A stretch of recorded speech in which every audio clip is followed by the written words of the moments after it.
Power scaling is weird because it seems like whenever we debate anything about anime, we always have to debate about who can beat who is better than who's the better fighter than who, no weapons, who would win. It always seems like we always want to see which anime characters would be the strongest out of all of them. And a lot of the times, generally, I feel like we get power scaling wrong a lot of the times because especially since the animes are so different and especially because a lot of animes are different with their power systems and how their power systems are scaled. A lot of the times we get power scaling wrong and we don't really realize it because we let our biases of what our favorite anime is get in the way of what is actually right. Now I'm not saying I'm a power scaling expert, I'm not claiming to be, but I feel like I have a decent understanding of what people get wrong with power scaling just in like a general sense. Because a lot of the times we give anime characters really unfair matchups and we don't really know it just because we see of what they can do at their peak. We feel like other anime characters can compete, but in reality they can't. In reality, there's only a few anime characters who can compete with absolutely everybody. And now I mean few, probably like 10, maybe 20 anime characters who can compete with everybody. But not everybody can compete with everybody, and some people can't compete with anybody. Now a word from our sponsor. Hi, before using Dubby, I was a father of 12. But now, after Dubby, I'm a deadbeat dad. Oh, brother, this guy stinks! Let's see what we got in here for the Dubby. Big Dubby. We got the motherfucking... We got the motherfucking... Oh, shit. So the first flavor of Dubby, we have peach and beet. You what? Second flavor of Dubby, we got the dragon mayo. Next flavor we have laxative. What?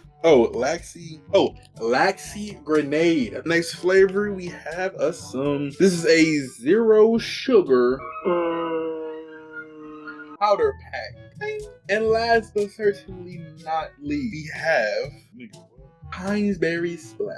I'm Wasabi, and this has been your Dubby advertisement. A majority of the time, power scaling is a relatively easy thing to do, especially if you've seen the animes that you're trying to compare with each other. Like if you're trying to compare, Dragon Ball to Demon Slayer, and you've actually watched both of them and you understand how all of their powers actually work, then power scaling between those two animes would actually be, an easy thing to do. A lot of times people let their biases of their favorite anime character or their new favorite anime kind of ruin the power scaling argument and kind of putting their favorite anime characters in an unfair fight. Like every time I hear people try to say that, Naruto or anybody in a Naruto verse can compete with a DBZ character, it makes me cringe because no character in a Naruto verse can even beat Dragon Ball character in their base form. Because a Dragon Ball character in his base form can kill a fucking planet. Naruto in their base form are basically regular ass people who can throw kunais at people. If Naruto did this, then there is no if he did this or if he did that.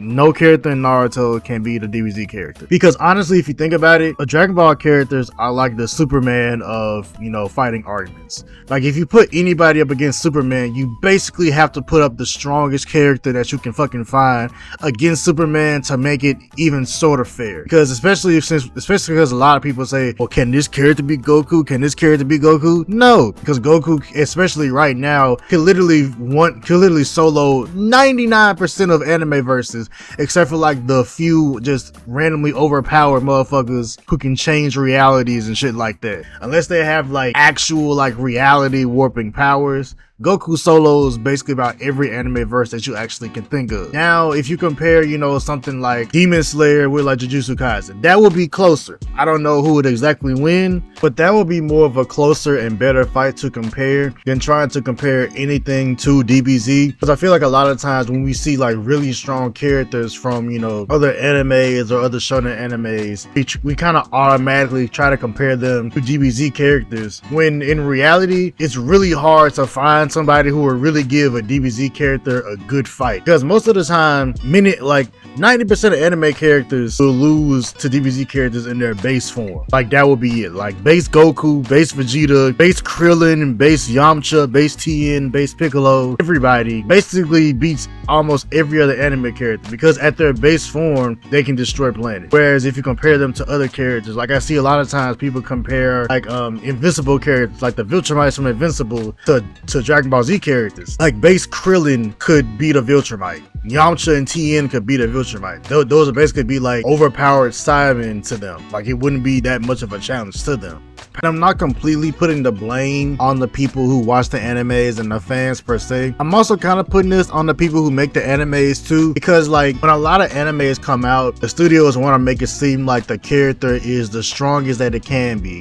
That especially the main characters are like, you know, the strongest in the universe or the strongest characters that we've ever seen, and they hype them up to be like that, and a lot of people believe the hype, which is not their fault, by the way. It's not, you know, I'm not blaming people for believing the hype of how strong an anime character, but a lot of the times when anime studios hype up these anime characters, they don't realize that like when people start comparing them to other anime characters, it's not even a competition. When Jujutsu Kaisen came out, people were like, you know, going crazy about how strong Gojo is. People kind of forgetting that Gojo would basically die to like, but Gojo would basically get one-shotted by, you know, most Dragon Ball characters, which again, you know, people always use Dragon Ball as the comparison point of how strong a character is because of how crazy strong Dragon Ball characters are. And also I feel like if we're gonna blame anything else, Dragon Ball has kind of like, you know, broken power scaling, to be honest with you, because even in Dragon Ball Super, Goku, Vegeta, and Broly were just casually like, you know, breaking the fucking, you know, dimensions and, you know, time and space just through punches, because that's how strong they are. And it's like when people compare any other anime to them, it's like you're not giving them a fair fight. And you can kind of say the same thing about One Piece. Like I saw a while ago people saying like, you know, could some Naruto characters beat One Piece characters? And it's like no, because of how overpowered they are compared to any other anime verse. Dragon Ball and One Piece are basically at like the untouchable ranks now. Like there's no point in trying to compare any anime to Dragon Ball or One Piece, like not in the slightest bit, because it's not going to be a fair fight, and it's not fair to the anime or the anime fan bases when people be like, oh, who would win, Luffy or Naruto? Like it's obviously Luffy. And that's not to say that these other anime characters are weak, it's just they're weak compared to other animes, to where the power scaling is, you know, far beyond and far past what, you know, another anime might do. Like the power scale ceiling on JJK is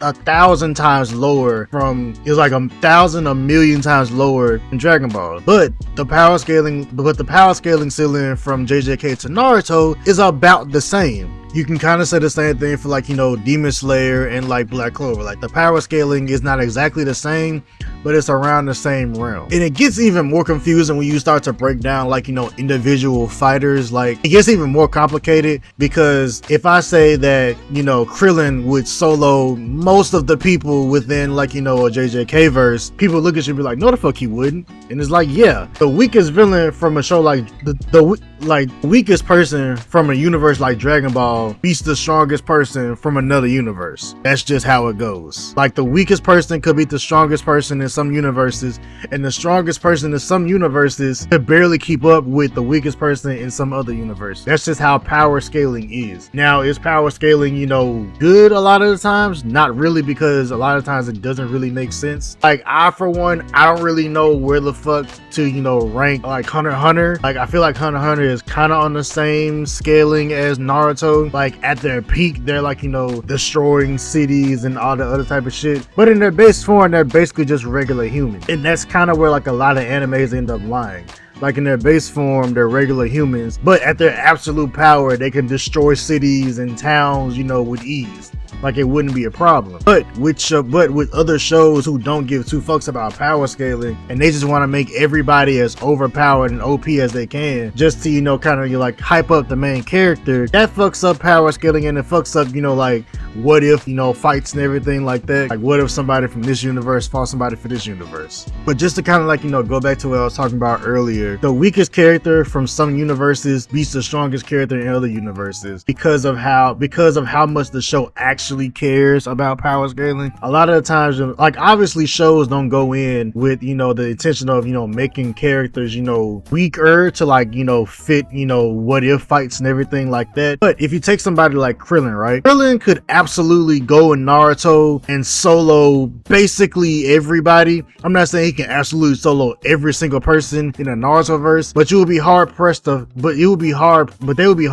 to find somebody who could actually beat somebody like Krillin or Tien or especially Piccolo in the Naruto verse because of how strong they are compared to Naruto. You would be very hard pressed to find somebody in Jujutsu Kaisen who could even attempt to beat anybody from One Piece because of how their power scaling works, because of how, you know, their character, you know, feats are. Like, they're casually just, you know, like parrying, you know, like they're casually, you know, parrying like, you know, hydrogen bombs and shit like that. They're just casually doing that in One Piece. Whereas Jujutsu Kaisen, they're nowhere near to that level yet. But if you compare them to somewhat of a smaller power scaling, it would be, you know, it would be a more fair fight a lot of the time. But in my most humblest of personal opinion, I do kind of like when animes do kind of like, you know, tone down a lot of the crazy feats that characters can do, because like once you start making characters that are like basically like, you know, like invincible and like Superman kind of like feats that they can do, it kind of does like, you know, ruin like, you know, what if situations. Because like I don't like debating if like Dragon Ball characters fighting people from other animes,